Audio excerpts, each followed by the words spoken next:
Hey everyone, Wallace from SchoolRubric here. Want to welcome you from Orlando, Florida. We're here today with Ann Cox, who's the elementary and early childhood principal at the American School of Valencia in Spain, joining us for some few questions about how things are going over there. Ann, thanks for being here today. Thanks for having me, Wallace. So Ann, right off the bat, how are things in Valencia, Spain at the moment with the school and with the lockdown and things in the country?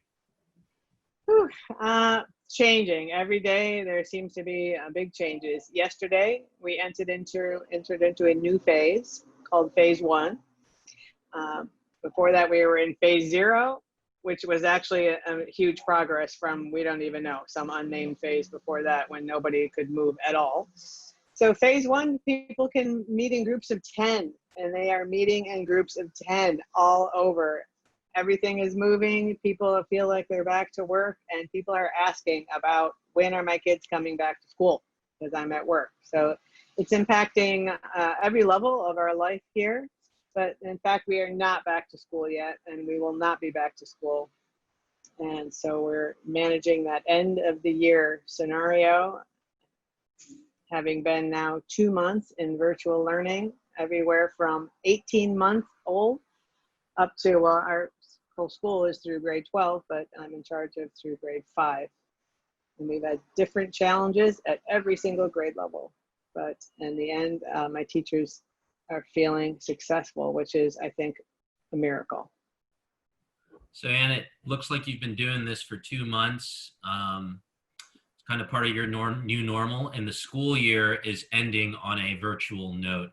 Can you help us understand what are some of the common practices that you've seen in your teachers who have had the most success with the online and distance learning format? Well, one thing that I have learned just in talking with my colleagues across the globe is that if you have a staff that's moving, collaborative, positive, high functioning, that is going to help in all kinds of ways because they are going to churn ahead and find that energy. They're going to find a way to be excited about what they're doing, which is key. And then they're going to, you're going to I provided ways for them to share that, techniques, excitement, energy. If your teachers are excited about what they're doing, whether it's virtual or not, the kids are going to feel that. The parents are going to feel that. The community is going to feel that. So generating that excitement after those first couple days of just dread and horror about how can we do this? How is this possible? Getting past that was absolute key, and everybody has felt some degree of success. And so that's where we are right now on our path.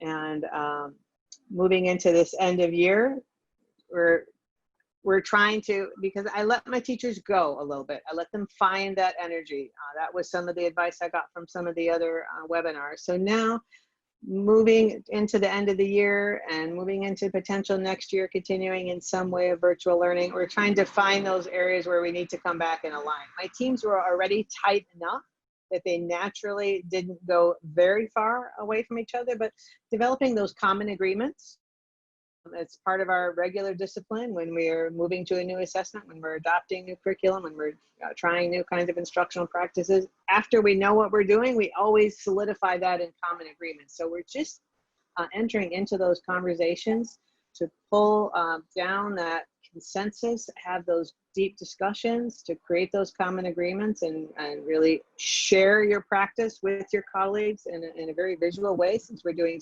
asynchronous and synchronous, it's rather easy to share your practice. So that's where we are right now, and those conversations are exciting. People feel like those conversations are a form of PD. The rate that they're learning from each other and voluntary learning has been really one of the silver linings of this whole endeavor.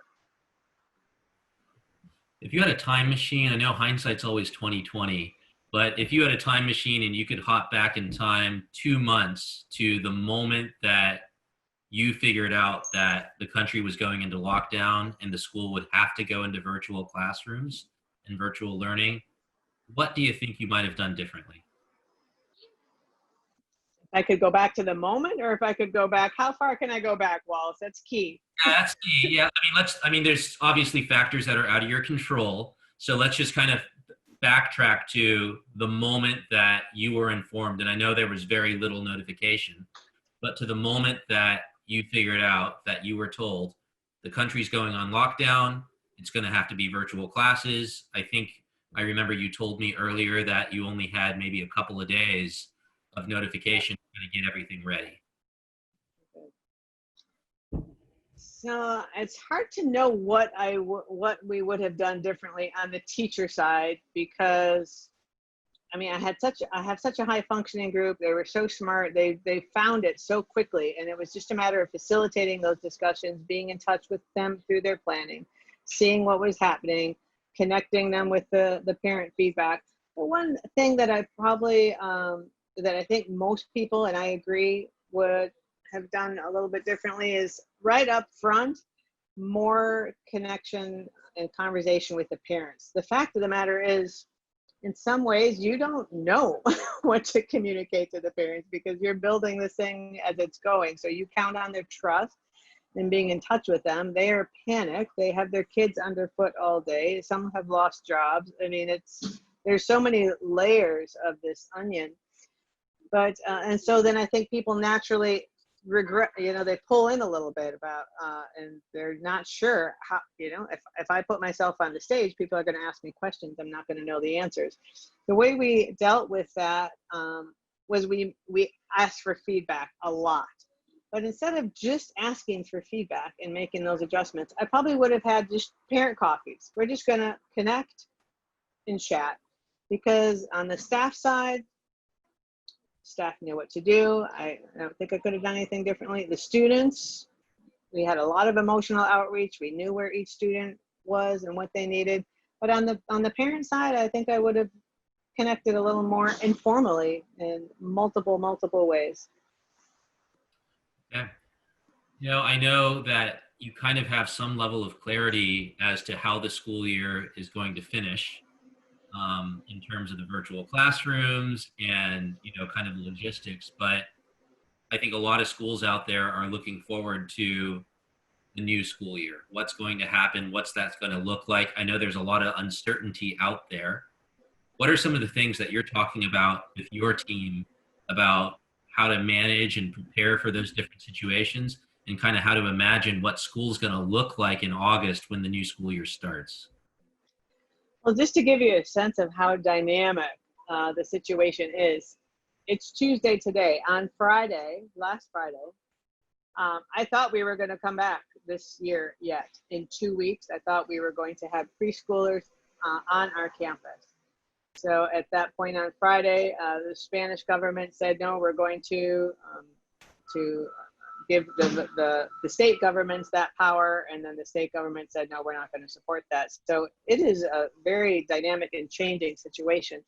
Having been developing plans for how that would look for kids coming back, I will tell you one thing that's interesting, Wallace. Once teachers started to really dig into that planning of how that might look when kids come back to campus, there's going to be another level of processing, because unless there's some significant change, kids are not coming back to the same school.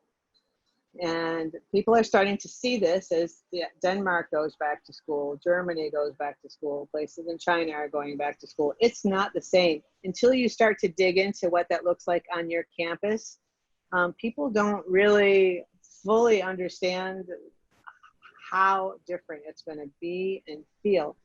So we're planning on 3 different scenarios, and we have no control over which scenario will be ours. So we're planning on a potential full return to campus where we can have all of our students on campus at once. It's not entirely likely, but we hope so. Again, there probably will have to be some additional measures in place in terms of cleaning and social distancing. Secondly, continuing in virtual learning. Again, not desired, but we can do it. We know we can do it. There's some familiarity with that now and some success. And then the third is a blended model and trying to manage the financial scenarios when you talk about partial buses coming partially loaded. You can't fill a bus. And so how are those bus routes going to look, and who's going to pay for that, and how is that going to look? And once you get the kids there, can they have PE? Can they have choir? How are their movements going to work? So there's, the interesting thing is the conversations around logistics go way up, and the conversations about the education are taking a back seat. It's unfortunate, but you have to plan all of those logistics for the safety aspect. And if you're in a good position with your curriculum and your teachers have developed good practices in their instruction, and you have a solid curriculum, it's a good time to not add a lot of curricular change, I would say. Tend to those logistics, keep your teachers calm and feeling good, because their energy in the classroom is what's going to make all the difference to the whole program. Right. And what's your summer looking like, Anne? I know home is Wisconsin. Will you be able to make it home? Do you plan on staying in Spain and on site or around close to the school and helping work through some of those logistical plans?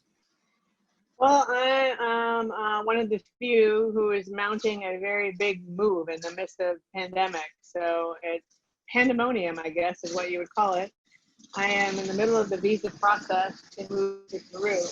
In October, I accepted a position as the middle school principal at the Colegio Roosevelt in Lima, Peru. Very, very excited about that. And we didn't anticipate, obviously, any of this back then. So my on-site transition visit in April was canceled, and we're in the process of a long series of virtual meetings to try to onboard.